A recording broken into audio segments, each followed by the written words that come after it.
Tonight on KPBS Evening Edition, the challenge of finding quality childcare in San Diego. The new city position that could improve access to childcare. And so the more fish that are eating plastic, the more humans are eating plastic. The tiny change in the food chain found under the sea and why it could disrupt life out of the water. Hi, I'm Beth Accomando, and I am here in Balboa Park at the Starlight Bowl, and San Diego International Fringe is about to kick off its 7th year. KPBS Evening Edition starts now.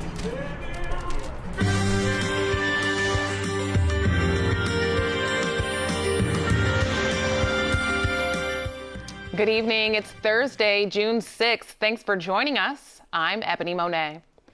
Quality childcare in San Diego can be tough to find. KPBS Metro reporter Andrew Bowen says city council members want the mayor to fund a new position to help. Here you go. Rosie Holmes is picking up her 3-year-old daughter Izzy from her daycare in Lincoln Park. Okay, there you go. Holmes is a single mom. She started her job as a clerk in the city treasurer's office a year ago. She says in those early days, she spent every lunch break making phone calls and researching childcare. And trying to find out what's the difference between a county program, what's the difference between a state-funded program, what do I have access to, what's available to me. San Diego has a severe shortage of childcare facilities, and the system can be confusing for first-time parents. Holmes says a childcare coordinator at the city would have been a huge help. You know you'd have that one person to go to, and it's a trusted position. City Councilman Chris Cate agrees. He became a father last summer with the birth of his daughter, Maddie Rose. He was one of 4 council members to request funding a child care coordinator. Cate says the position would help the city recruit and retain talented workers, especially women, and improve access to child care for everyone. My vision would be to have this position housed potentially under economic development, because this is an economic development issue, and have that person work with different stakeholders, look at impediments to increasing the supply, offer policy recommendations to the city that we can do to help address the shortage that we have. The child care coordinator position would cost about $118,000. The city council is scheduled to approve a budget for the next fiscal year on Monday. Andrew Bowen, KPBS News.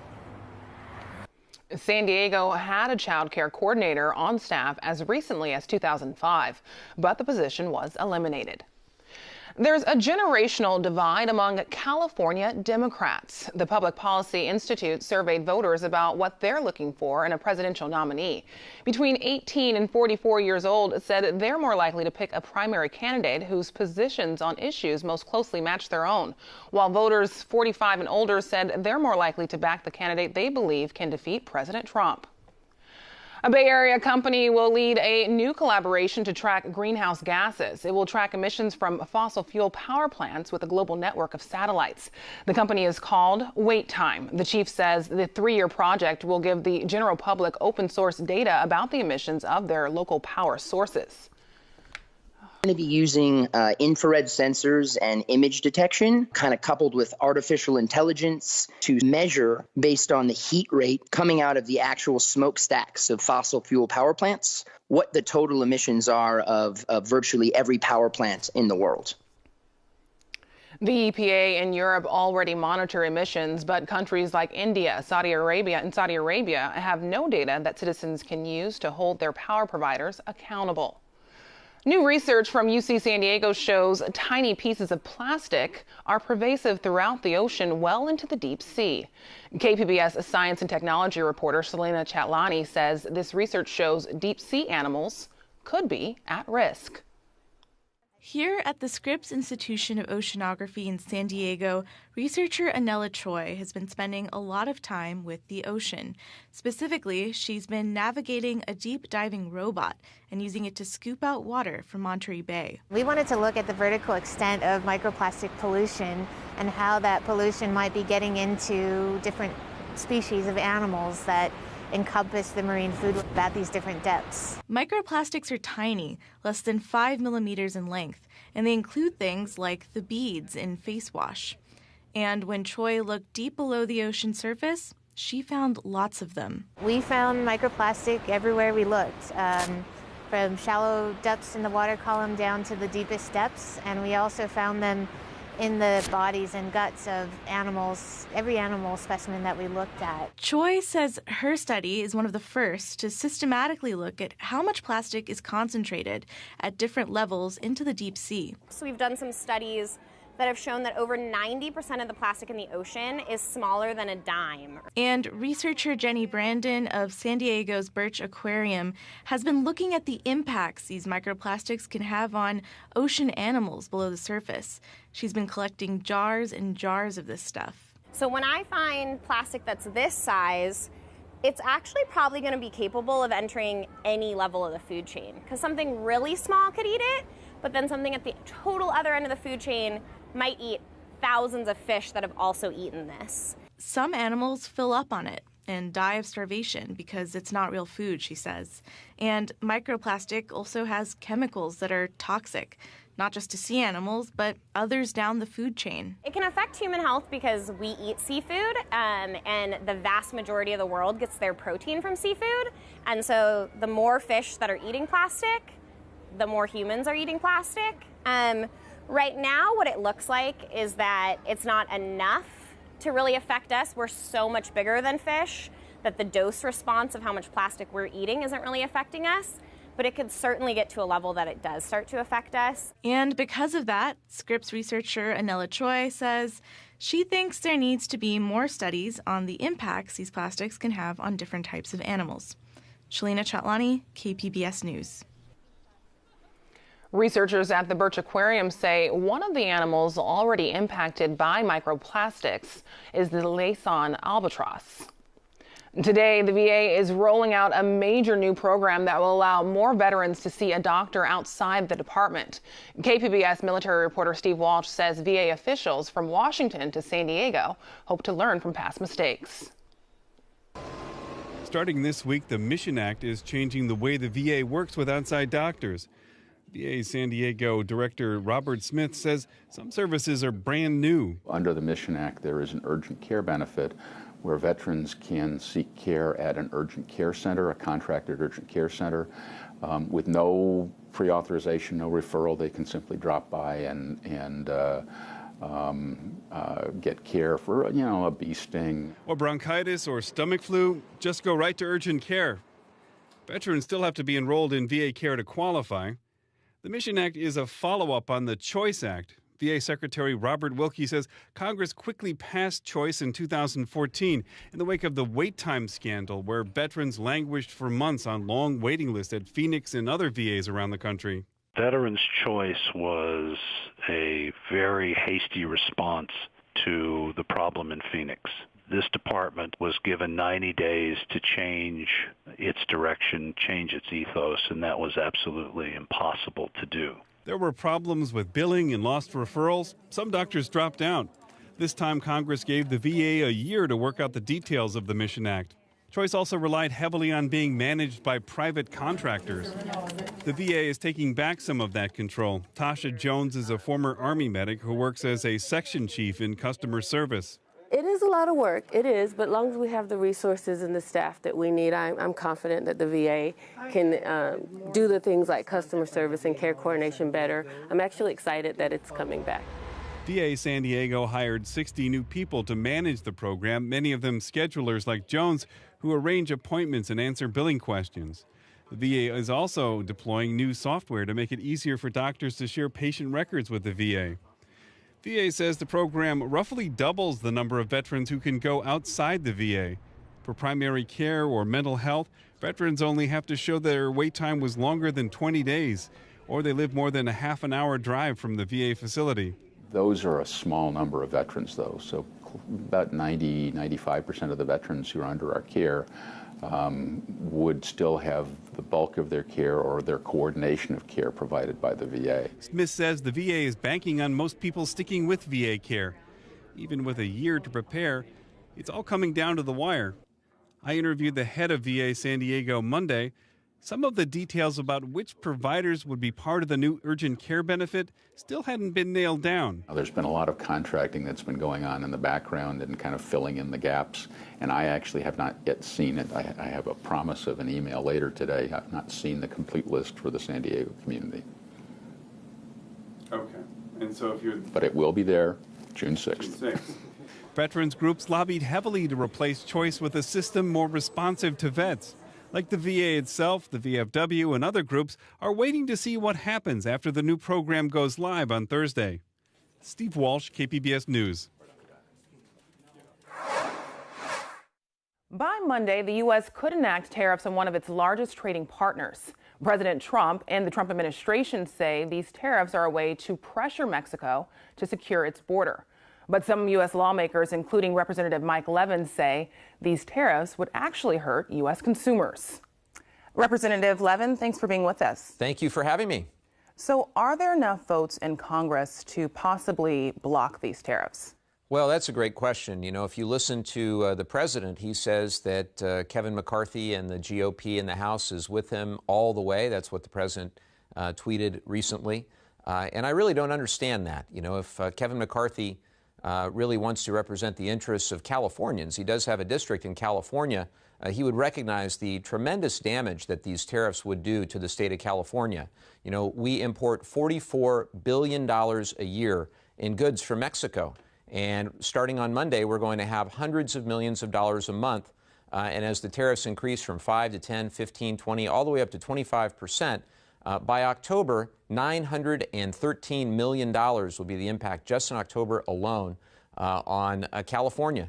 Of course, here in San Diego, in our region, we have a tremendous relationship with Mexico as it pertains to trade and economic development. According to the San Diego Chamber of Commerce, it would cost our local community, our local region, $1 billion a year. So this is absolutely wrong. It's going to hurt California consumers, San Diego consumers, and businesses as well. There was a recent report that said it could cost 400,000 plus jobs a year. So this is just wrong-headed, and for Kevin McCarthy or any other member, Republican member from the California congressional delegation to support these measures is highly irresponsible. And I think they have to decide, do they want to support President Trump or do they want to support the state of California, because there's really no middle ground. And you represent District 49. Have you been hearing from industries there? What are people telling you? What industries in your district will be hit the hardest? I haven't met or spoken to a single business leader, and I try to speak to people across all different types of political backgrounds and really all different parts of my district, Republicans and Democrats alike. And I haven't met a single business person or business owner that wants to see these tariffs come into effect.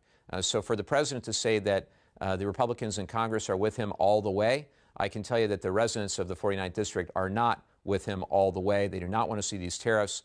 They're highly irresponsible, and they'll hurt the California economy. And what about the president's argument that Mexico is not doing enough to secure the border? Well, I think we have to work on bipartisan, comprehensive immigration reform. There are proposals that are out there from the last Congress. They're still there today. I speak with my friends across the aisle. They want to see that as well. And, you know, we just passed the Dream and Promise Act in the House this past week, H.R. 6, to provide a pathway to citizenship for dreamers, many of whom have been here since they were young children. That clearly doesn't go far enough. But we did get 7 Republicans to support us on that bill. We got every single Democrat in the House to support that bill. In the last Congress, the 115th Congress, there were broad bipartisan efforts to have a comprehensive immigration package. I'd like to see those discussions start anew. We do need to have a discussion about border security. That's why when the shutdown ended, if you'll recall, when we passed the package to actually end the shutdown, we provided over $450 million for humanitarian assistance and hundreds of millions more for border security as part of that package. I visited the Port of San Ysidro. I've spoken to the acting Customs and Border Protection head, Sanders, and I'm hopeful that we're going to have a immigration policy that treats people with dignity and humanity. And I asked a very tough question of Director Sanders, which was, could he assure me that there would not be another unnecessary death of a child separated from their family? He assured me, he promised me that they would do everything that they could to prevent that from happening, but we need to hold them to account because we have to treat people with decency and respect, and I am concerned that that's not happening. Can we move on now to San Onofre, which is in your district? You've made it a priority, even forming a task force and proposing recent legislation which would address the spent nuclear fuel storage concerns there.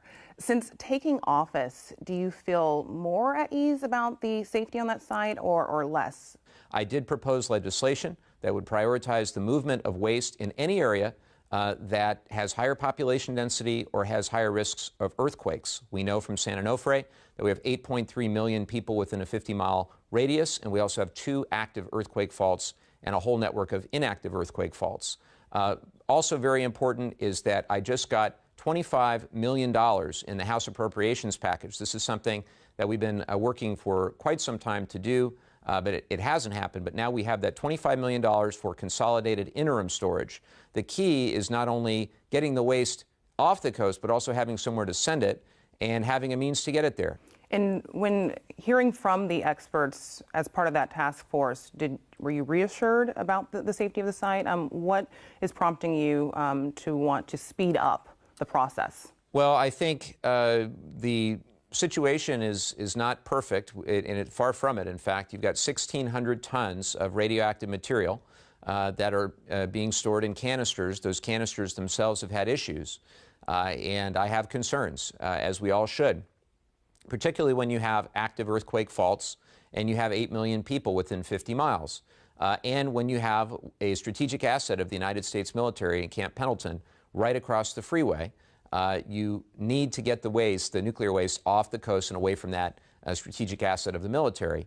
That is why I think an interim storage facility, in the absence of a permanent facility like Yucca Mountain, we do need to move to an interim site.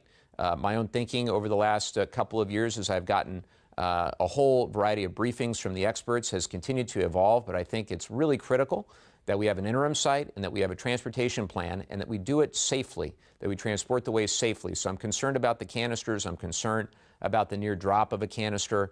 Last August, the Nuclear Regulatory Commission actually fined Edison, Southern California Edison, that owns majority of the plant, $116,000. I've called for an inspector as well, for a full-time inspector, because currently there is no full-time inspector. They have done a better job of examining the canisters that are on the site with cameras that are designed to be able to tell if there are microscopic scratches or gouges that potentially lead to brittleness and cracking of the canisters. So there is a transparency and accountability that we've been moving towards. I'm encouraged by a lot of that. I've got a number of constituents that are scientists and engineers who are very active and involved in this. And then, of course, Admiral Herring, as co-chair of the task force, whose job used to be to transport, among other things, nuclear material for the Navy. So we've got a great number of resources and a great desire to see this move off the coast. We just want to do it as quickly and as safely as possible. Thank you so much. Thank you. I'm William Brangham. Tonight on the NewsHour, the fight over abortion in Missouri. Will the state's only clinic be allowed to continue providing the service? Coming up at 7, right after Evening Edition on KPBS. Pretty dry days ahead for Southern California, but we will notice slightly cooler conditions depending on your location, coast versus inland, valleys, and mountains. I want to take you into your satellite and radar from way earlier today, and then we had some moisture back into Northern California, even back into portions of Utah. This is associated with an upper level trough, meaning an area of disturbance, and that's going to bring in some cooler air for tomorrow's forecast. Tonight, still some low clouds on tap for San Diego with a low of 62. We'll be cooling down into the lower 60s as well for Oceanside, and also looking at those low clouds. We'll see them into the morning hours on your Friday as well. 70 for your overnight low in Borrego Springs and 55 in Mount Laguna. Better chance for moonlight as you head further inland. Now for Friday, there's that cooler air dropping in across portions of California. Once again, the southwest heat going to try to hold its own, especially as you head into the deserts. Going to be typical heat even back into Arizona. We're topping off at 72 in Oceanside, 71 in San Diego, 99 in Borrego Springs, and in the lower 70s into Mount Laguna. Moving into the weekend where we're ready to have some fun. Well, that warm and dry pattern continues. We'll get more of an offshore flow for Saturday and Sunday. That's going to allow for the sun to thrive, and then into the early week, high pressure builds in and temperatures going to be rising. So in the lower 70s Friday and Saturday here with partly sunny skies. Not a bad forecast by any means, Partly sunny skies Sunday, and looking at that partial sunshine for Monday and Tuesday, but notice temperatures creeping close to 80 degrees into the early week at the coast. If you're out towards the inland areas, you're also getting that warm up, but first a bit cooler tomorrow, high of 78, then back into the 80s for your weekend and into early week. Warm air building as that high pressure builds in for Monday and Tuesday. And where we're really going to notice that warmth is the deserts as always. Friday, Saturday, upper 90s. Sunday in the triple digits for your forecast, and that continues into your Monday and Tuesday. Definitely want to stay hydrated if you plan to be outdoors in the desert region. 70s for the mountains with some cooler conditions tomorrow, and then we'll continue to warm up into the mid 70s for Monday with plenty of sun. Reporting for KPBS News, I'm your meteorologist, Dajia Swad. Back to you. San Diego International Fringe Festival kicks off its lucky 7-year tonight in Balboa Park. Hundreds of artists from San Diego and around the globe will be performing shows for the next 11 days. KPBS arts reporter Beth Accomando is in Balboa Park tonight to explain what fringing is all about. Hi, Beth. Hi, that's right. We're here in front of the Starlight Bowl where the San Diego International Fringe is about to kick off tonight. 11 days of what they call eyeball-busting entertainment and shows. So I have Amika Hunter here, who is the associate producer here at Fringe. Now, one of the first things you need to know about Fringe is the Fringe tag. What's this about? So the Fringe tag is the way that the festival makes any money at all to keep it going. This is it right here. It's only $5. You buy it one time, and then you get to see all of the shows in the whole festival. So this is key. And what are some of the new things at Fringe this year? This is the 7th year, but there are some changes. Oh, there's some big changes. This year, for the first time, we're at Balboa Park. So this is a really amazing platform where we're going to get to expand into so many different venues all in one central location. So it's our first year in the park. We're also pairing with Save Starlight Foundation and also Feeding San Diego this year. And we're going green. It's a new initiative where we don't have printed programs, so you find all the information for shows online this year. And do you have any tips for people who might be fringing for the first time? I would say show up with an open mind and go see something that you'd never pick on your own. You can find some really amazing... Ah, yes, we're at the Starlight Bowl, so we have planes. It's all part of the Fringe here, so there's all kinds of excitement around. And we have some excitement behind us here. This is Laura Oakley and Jackson Cordry, and you guys have come all the way from Wellington. So explain how you got here. Wellington, New Zealand, and Aotearoa. Well, we sat on a plane for a very long time, almost a day. But we're lucky enough to be here because the Wellington Fringe, the Fringe Festival in New Zealand, awarded us a Cultural Exchange Award. So that's how we got here. And, you know, it's something we wouldn't have been able to do without that award, without all that support. So it's just so exciting to be here in San Diego. Now, explain what people can expect from your show. And this is called Realize, and it's real and then parentheses ISE. Real eyes, that's right. The idea is that you can realize your reality, and, you know, there's a lot of different words that can fit into that. But basically, it's our opening night tonight, so we're really excited.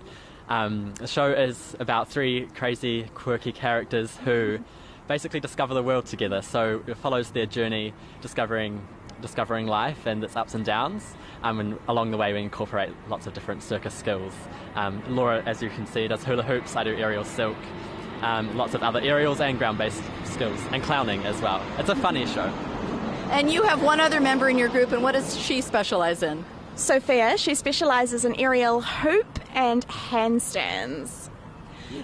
So at Fringe, what is it like doing circus? Because one of the things about circuses is you're doing this live physical skills, and it's very impressive what you guys can do. And do you get into the audience kind of oohing and awing at what you're doing? Oh, we love it. Look, the audience interaction part about circus is what's so special about it. Like, you're seeing these very sometimes dangerous, exciting skills just happening right in front of your eyes, you know, so you can't really beat that. And you can't replicate that like watching on YouTube or watching at home, you know.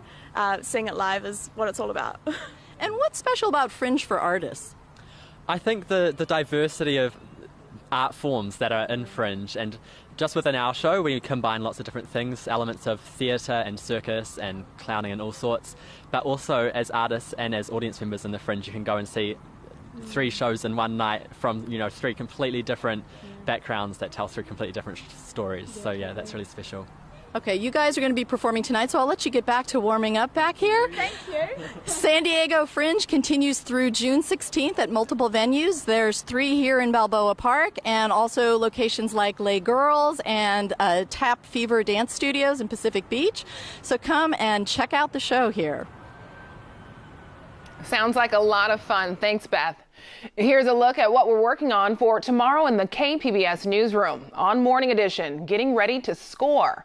Women's World Cup starts tomorrow. Why teams are struggling to be taken seriously in France. And on Roundtable, breaking down violent crime trends in San Diego. Which neighborhoods are seeing more of it and how law enforcement is responding. You can find tonight's stories on our website, kpbs.org/evening edition. Thanks for joining us. Have a great night.